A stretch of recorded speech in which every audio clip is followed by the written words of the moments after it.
Des gens qui devaient 200 000 qui viennent et puis on leur dit c'est nous-mêmes qui te devons 300 000. Le gestionnaire ne sait pas comment ça s'est passé, mais le compte est monté. Parce que Dieu est capable de t'arroser même là où tu n'as pas semé. La Bible dit que Marie n'a pas eu de spermatozoïde en elle, mais pourtant elle a enfanté. Or, aucun enfant ne naît sans qu'il y ait fécondation. Je veux te dire qu'il y a un niveau où tes efforts n'ont pas de valeur, où c'est seulement la grâce de Dieu dont tu as besoin. Il y a un niveau où tes jeûnes et prières ne pourront rien. Il y a un niveau où tes déclarations ne pourront rien. Il y a un niveau où tes rimamamama ne pourront rien. Il y a un niveau où seulement Jésus est capable d'agir. Il y a un niveau. Et nous avons trop cherché des choses à faire. Le temps est arrivé de dire, nous voulons nous tourner vers le Dieu vivant. Nous voulons nous tourner vers sa majesté. Nous voulons reconnaître que nous ne pouvons plus rien par nous-mêmes. Je veux reconnaître que j'ai échoué en 2014 parce que j'ai compté sur mes forces. Je veux maintenant me tourner vers celui seul qui est digne, celui seul qui peut ouvrir ma destinée. Oh, seul l'agneau de Dieu a été digne d'ouvrir le livre. Seulement Jésus. Lorsque l'apôtre Jean est rentré dans l'île de Patmos, la Bible dit que l'apôtre Jean était gardé comme prisonnier. Pourquoi ils ont mis l'apôtre Jean en prison? Pour le nom de Jésus. Mais il était là, non seul, mais il était en présence du roi des rois et du Seigneur des seigneurs. Mais à un moment, Jean dit, j'étais seul sur l'île de Patmos. L'île où Jean était en prison était appelée Patmos. Pendant que j'étais seul sur l'île de Patmos, je vis quelqu'un qui avait l'apparence d'un fils de l'homme. Ses cheveux étaient blancs comme neige. Sa voix était comme la voix des grandes eaux. Ses yeux étaient comme des flammes de feu. Et il marchait au milieu des chandeliers. 7 chandeliers. Les chandeliers parlent de l'église. Parce que la Bible dit, dans Apocalypse 1, Apocalypse 2, que celui qui croit en Jésus et qui lui obéit, son chandelier ne sera pas retiré.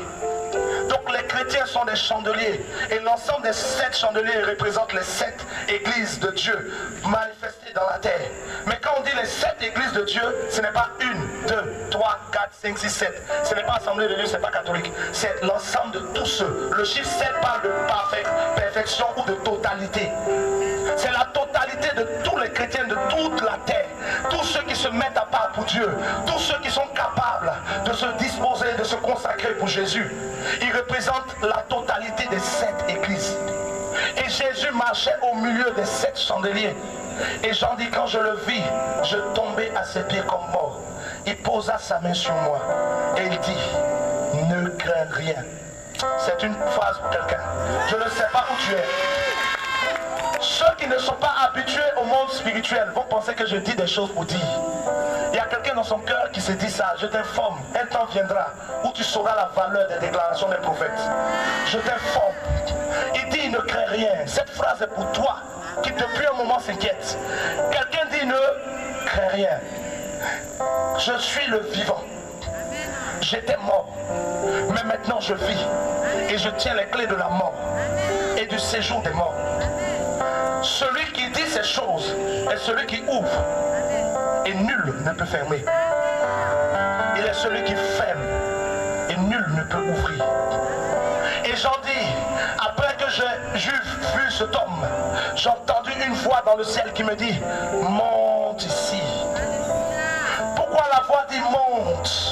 Parce qu'il y a un niveau de ta vie où Jésus te rencontre dans le physique.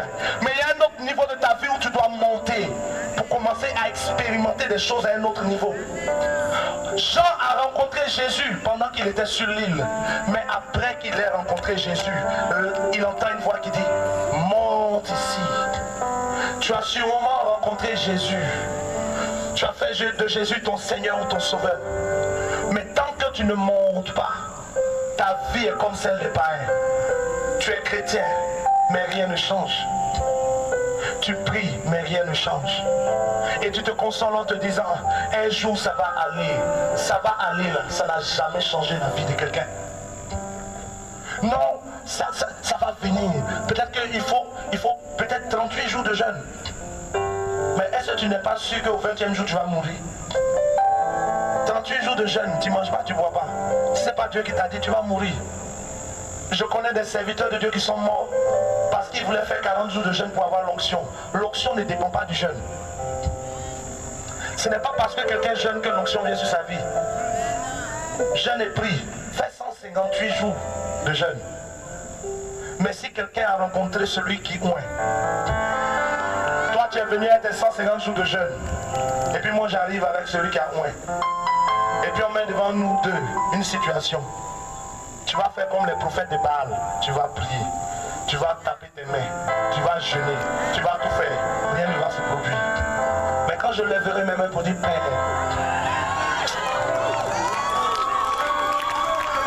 quand on est allé au Bénin, les gens du Vaudou étaient assis comme ça. Il y a la fille d'un pasteur même qui était, d'un apôtre qui était avec nous là-bas, qui est assise là. Les gens du Vaudou étaient assis là. On est arrivé, je dis, soyez bénis, peuple de Dieu.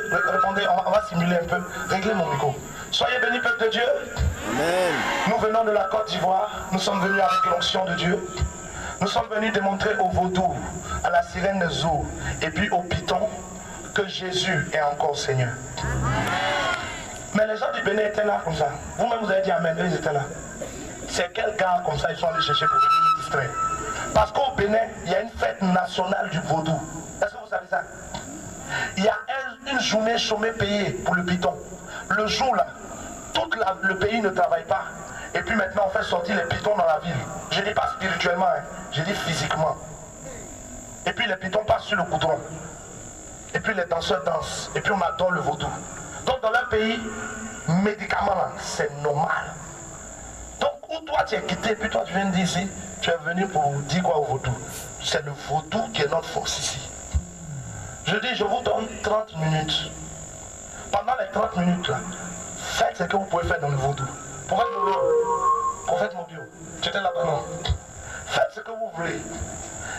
Pendant les 30 minutes, j'ai pris ma montre et puis je chronomètre, j'attends. Je dis, essayez tout, essayez. Je vais dire aux sorciers qui sont là aussi, vous pouvez essayer, hein? Essayez. Essayez.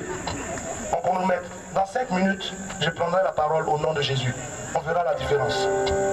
Quand le temps est arrivé, et puis j'ai entendu le Saint-Esprit me dire, crie Jésus. Quand il a dit Jésus, oh, oh, oh, oh.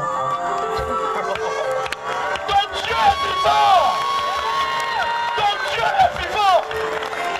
Ton Dieu est réel! Ton Dieu existe! Jésus n'est pas un conte de fées! Jésus n'est pas une fable! Oui! Oui! Jésus existe! Depuis combien de jours, pendant que nous organisons ce programme, regardez pour vous qui êtes à Benjaminville, il a plu lundi, il a plu, dis-moi mardi, il a plu, et puis il a plu dangereusement, mais samedi il ne peut pas pleuvoir, parce qu'on a le programme, parce qu'il y a quelqu'un assis sur le trône. Il y a des gens même qui se sont dit, le programme là, Dieu n'est pas dedans. La pluie qui est tombée vendredi là. Il y a des gens qui disent, ouh, cela. La Bible dit que Paul allait à Rome. Et pendant que le bateau a fait naufrage, il y a un serpent qui l'a piqué. Il y a des gens qui disent, ah, ton bateau a fait naufrage. Tu n'es pas mort. Et puis le serpent te pique. C'est que toi tu es maudit. Mais on dit, Paul a agité le serpent comme ça. Parce qu'il est écrit, en mon nom, ils chasseront les démons. Ils saisiront les serpents. Même s'ils boivent des breuvages mortels, ils ne leur feront aucun mal. Les gens n'ont qu'à croire que tu es maudit. Laisse Dieu te justifier. Les gens n'ont qu'à croire que tu es appelé à échouer. Laisse Dieu te justifier. Et Paul n'est pas mort. Des gens se sont dit, le programme n'aura pas lieu. Mais regardez, le ciel est dominé par quelqu'un du nom de Jésus. Lorsqu'il ferme les écluses des cieux, aucune goutte ne peut tomber. Tant qu'il n'a pas ouvert, c'est le domaine du surnaturel. Lorsqu'on est en train de bâtir notre temple, on était dans une saison de pluie, il pleuvait exagérément. Et je disais au peuple, à partir de ce dimanche, dès le lundi, il ne pleuvra plus jusqu'à ce que le 10e jour, on finisse de construire. Même s'il pleut pleut autour, ça ne tombera pas sur le temple. Il a plu à gauche, il a plu à droite. Les gens du peuple sont là. Vrai ou faux peuple de Dieu? Il pleut partout, mais l'eau ne tombe pas sur le temple. Pourquoi? Parce qu'il y a une parole qui est montée, qui a touché le cœur de Dieu. Dieu a donné des ordres aux anges. Il dit, sécurisez la zone. Je ne sais pas si tu sais ce dont nous parlons, mais je crois que les gendarmes savent mieux. Quand on met un corridor là, c'est pour que les gens ne passent pas. Et en fonction de l'adversaire qu'on se dit qu'il peut venir, on choisit de prendre juste des calaches ou bien on choisit de mettre char. Quelle que soit la dimension des adversaires qui viennent, Dieu les a déjà évalués. Les anges qui viennent ont déjà le CV de tous ceux qui veulent t'attaquer. Ce n'est pas une surprise. Dis avec moi, il n'y a pas de surprise. Non, tu n'as pas bien dit. Il n'y a pas de surprise. Mon Dieu n'est pas surpris.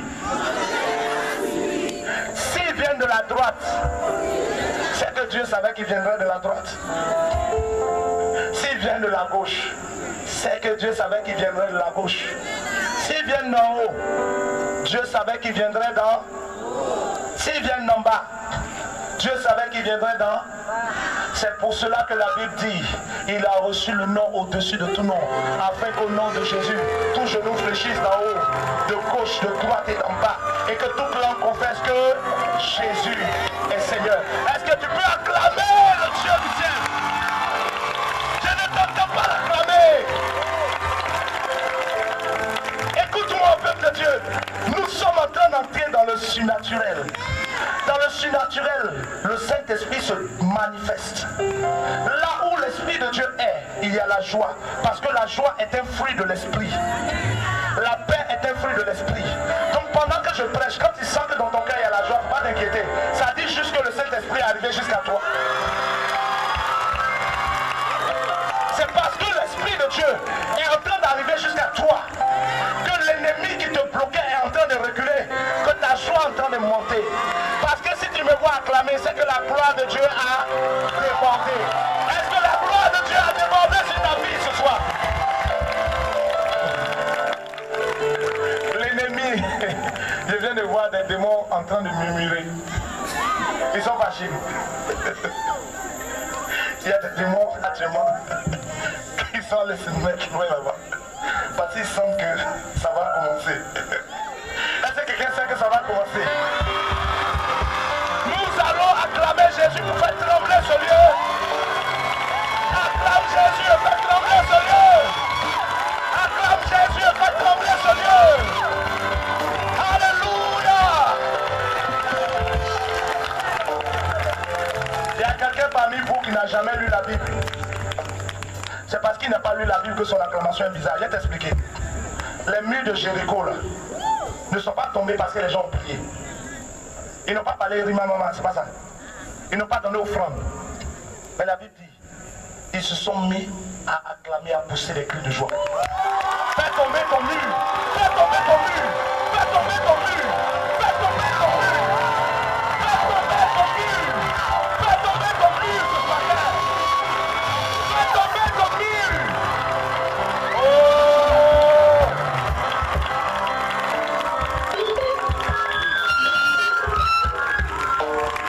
Fais tomber ton mur. Fais tomber ton mur. Pendant que tu l'acclames. Pendant que tu l'acclames. Je déclare au nom de Jésus. Je déclare au nom de Jésus. Sur ta destinée. Je déclare au nom de Jésus. Que les murs de la prostitution. Que les murs de la mort. Que les murs de l'échec. Tombent. Au nom de Jésus. Au nom de Jésus. Il y a une percée pour toi. Il y a une percée pour toi. Il y a une percée pour toi. Il y a une percée pour toi. Une percée financière. Une percée sociale. Au nom puissant de Jésus. Alléluia. Ils n'ont pas eu besoin de faire beaucoup de choses, mais simplement, pendant qu'ils acclamaient, poussaient des cris de joie. Les murs de Jéricho sont tombés. Toi qui ne sais pas de quoi nous parlons, Jéricho là, c'était quoi? Jéricho est le lieu, l'un des lieux que Dieu devait détruire pour que Israël rentre dans son héritage. Il y a un héritage que Dieu a scellé. Et Dieu a dit à Abraham, ta descendance sera esclave, mais après, ils iront dans leur héritage. Mais dans leur héritage, il y avait des géants. Dis avec moi des géants. Les géants avaient déjà pris l'héritage. Ce n'est pas parce que des géants sont dans ton héritage que ça ne t'appartient pas ou bien. Même si quelqu'un a bloqué ta maison, c'est quand même ta maison. Sauf que c'est une maison bloquée. Vous comprenez, non? Même si tu n'as pas de papier, que tu conduis sans permis, que les gendarmes t'ont attrapé ou les policiers t'ont attrapé, c'est quand même ta voiture. Oui ou non? Mais c'est une voiture bloquée. Mais au nom de Jésus, au nom de Jésus, que tout ce qui a été bloqué dans ta vie s'ouvre pour 2015. S'ouvre pour 2015. S'ouvre pour 2015. Je parle de choses surnaturelles. Je ne parle pas de ton oncle qui va t'aider. Je ne te parle pas de ta tante qui va t'aider. Je te dis d'avance que Dieu mandatera les gens qui viendront te soutenir et qui t'apporteront l'aide que tu recherches. Au nom puissant de Jésus. Au nom puissant de Jésus. Je te parle du fait que des gens viendront te rencontrer et te diront de quoi tu as besoin. Tu diras mais je ne te connais pas. Il dira tu n'as pas besoin de me connaître. J'ai reçu la pensée de Dieu afin de venir te secourir. Une autre dimension. Une dimension qui n'appartient pas aux hommes mais qui appartient au spirituel. Dans cette dimension, tu es fils de l'homme. Mais dans l'autre dimension, tu es fils de Dieu. La Bible dit que Jésus était fils de l'homme et fils de Dieu. Dans ma première naissance, je suis fils de Monsieur Kofi. Mais dans ma deuxième naissance, je suis fils de Jésus. Donc dans ma première naissance, je suis fils de l'homme qui s'appelle Kofi. Mais dans ma deuxième naissance, je suis fils de Jésus. Je veux te dire qu'il y a une dimension de ta vie où tu es comme un homme. On te voit comme un homme. Tu parles comme un homme. Tu te déplaces comme un homme. Tu manges comme un homme. Mais il y a une autre dimension où tu parles comme un fils de Dieu. Où tu te déplaces comme un fils de Dieu. Où tu agis comme un fils de Dieu. Il y a une autre dimension. Devant mes adversaires dans le physique, je les salue. Devant mes adversaires, ceux qui m'en veulent, je parle avec eux. Il n'y a pas de problème. Mais quand je rentre dans le spirituel, je ne suis plus l'homme physique. Je ne suis plus celui qui cause. Je suis celui qui donne des ordres. Je ne suis plus celui qui craint. Je suis celui qui déclare. Je ne suis plus celui qui a peur. Je suis celui qui effraie l'ennemi. Je ne suis plus celui qui est troublé. Je suis celui qui trouve la sorcellerie. Au nom de Jésus. Le temps est arrivé que l'Église vive dans le surnaturel. Le temps est arrivé que le peuple de Dieu se manifeste comme peuple de Dieu. Le temps est arrivé que le peuple de Dieu ne regarde plus vers la terre, mais lève les cieux vers son Dieu. Le temps est arrivé que ta foi soit réveillée. Le temps est arrivé que ta manière de prier change, que ta manière de déclarer change, que ta manière de prophétiser change, que ta manière d'avoir des visions change. Le temps est arrivé qu'une nouvelle onction. Alléluia. Il y a une dimension dans laquelle Dieu t'attire maintenant. Je veux te dire à toi qui n'es pas encore repenti, à toi qui est encore en train de jouer, non, est-ce que je vais suivre Dieu, est-ce que je ne vais pas le suivre? Suivre Dieu, là, on ne te poursuivra pas pour ça. Le temps est arrivé que tu te décides. Que tu décides de devenir totalement. Il n'y a pas une histoire de un peu. Il n'y a pas une histoire de je suis baptisé, confirmé. Ça ne fait rien au ciel. Il n'y a pas une histoire de je suis baptisé, je parle en langue. C'est pas ça qui est important. C'est est-ce que réellement dans ton cœur, tu as fait la paix avec Dieu? Parce que quand les déclarations du surnaturel vont commencer, si tu n'es pas décidé, tu ne profites pas. Parce que nous qui sommes nés de nouveau, nous qui nous sommes repentis, nous qu'on a baptisés dans le nom de Jésus, nous là on a quitté le ciel et on a entendu monte ici.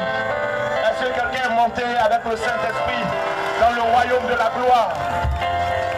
Je veux te dire à toi qui n'as pas encore franchi cette étape, prépare-toi à la franchir. Au nom de Jésus. Le surnaturel est ouvert. Dis à quelqu'un, le surnaturel est ouvert. Le surnaturel est ouvert. Lorsqu'on rentre dans le surnaturel, on voit les anges se déplacer. Tu les vois se déplacer comme ça. Si tes yeux spirituels s'ouvrent, tu les verras en train de tourner autour du lieu.